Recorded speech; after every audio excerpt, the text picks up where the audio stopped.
Three biggest mistakes newbie injury hackers make with stopping recurring injuries.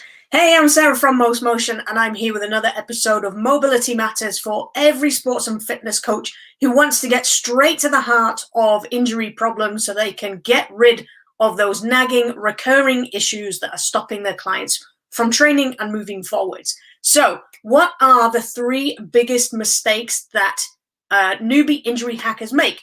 Well, the first one is that they think it's all about the symptom. The second one is they think it's all about the equipment or the terrain that people are training on. And the third one is that people think it's all about the specific actions that people are doing at the time they get the pain. Now, before we get into why those are mistakes, I just want to have a look at some interesting topics around science that are creating different viewpoints on what we believe is happening. So the first one is in his book, Storytelling Animal, evolutionary specialist, there we are, remember the words, Jonathan Gottschall is investigating the idea of the human being storytelling and how important storytelling is to human beings, okay? And he has discovered the a phrase he calls confabulating, which is basically that when we don't know the answer to an everyday situation, we basically just make it up.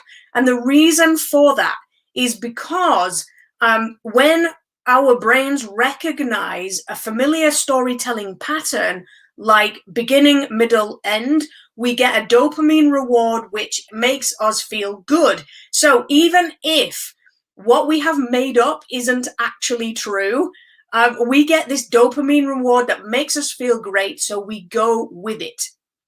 And when that applies to injuries, especially recurring injuries, it makes logical sense that when somebody has a pain in their, their knee, for example, it makes sense that we would associate the problem with that person's body with being where the pain is. But that's not always the case. In fact, it's very rarely the case. And the same applies to equipment that you might be using, like running shoes, for example, or terrain that you might be running on. Again, this is more of a trigger than it is the cause of the problem. So if you change your shoes, for example, or your clients change their shoes and they go for a 10-mile run, they haven't been used to wearing those shoes for 10 miles straight away, but also it's things that are happening inside of the body that create those problems in the first place, not the trigger that was the shoes or the terrain. So people often get injured when they're doing things like hill sprints, and they think that the change of intensity is the reason they got injured.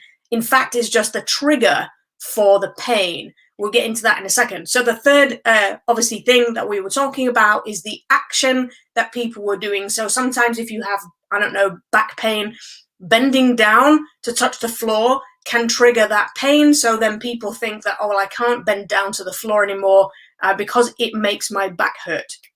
So we think that it's the action that's causing the problem rather than it being a trigger. What do I mean by a trigger? Well, if your client's bodies have joint restrictions somewhere in the body, it doesn't need to be anywhere near the site of the pain, but if your clients' bodies have joint restrictions somewhere in the body, then that is the building cause. If you think of the like an iceberg, the majority of the ice is under the water. So this muscle tightness, these joint restrictions in movement are the bit of the iceberg that's under the water. And then you do something like change shoes or bend down to pick your pen up off the floor, and that is the trigger that creates the pain. Okay, so we want to deal, as injury hackers, we want to deal with all of that ice, all of that cause that's underneath.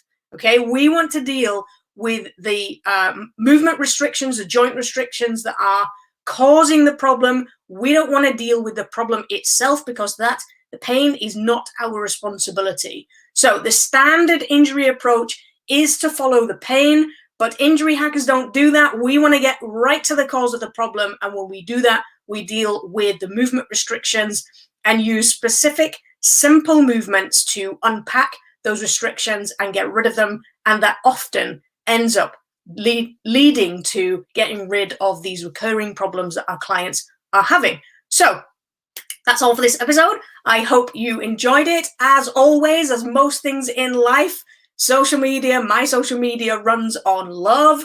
So if you like this video, just click the likes, click the hearts. Obviously, comment below if you've got any questions. The first question is going to be, what are those movements? That will be a subject for a different episode. But if you've got any questions about this, just jot them in the comments below. Tell me what you think.